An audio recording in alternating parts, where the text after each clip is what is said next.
Hi friends, మీరేం చేస్తున్నారు? నేనైతే క్యారెట్ కర్రీ చేస్తున్నాను ఫ్రెండ్స్. చాలామంది పచ్చి క్యారెట్ని కర్ర కర్ర నమిలి మరీ ఎంజాయ్ చేస్తారు ఫుల్గా. అదేంటో మరి కర్రీ దగ్గరకు వచ్చేటప్పటికి అబ్బో తీగా ఉంటుంది, నాకు నచ్చదు అనేవాళ్ళని నేను చాలామంది దగ్గర విన్నాను ఫ్రెండ్స్. నాకైతే చాలా ఇష్టం క్యారెట్ ఫ్రై.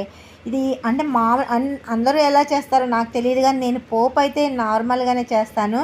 కానీ అల్లం, వెల్లుల్లి, జీలకర్ర ఇవి 3 కలిపి ముద్దగా నూరుకొని వేసుకుంటే, అది కూడా కొంచెం పోపులో లైట్గా వేగిన తర్వాత ముక్కలు వేసామనుకోండి, నిజంగా ఆ ఫ్లేవర్ ఉంటుంది ఫ్రెండ్స్. వేడి వేడి అన్నంలో కలిపి తిన్నామంటే అద్భుతం అని నేను మాటల్లో చెప్పడం కాదు, కానీ మీరు కూడా ఒకసారి ట్రై చేసి ఎలా ఉంది అని కామెంట్ చేయండి ఫ్రెండ్స్. మీ కామెంట్ కోసం అయితే నేను ఎదురు చూస్తూ ఉంటాను. Boy friends.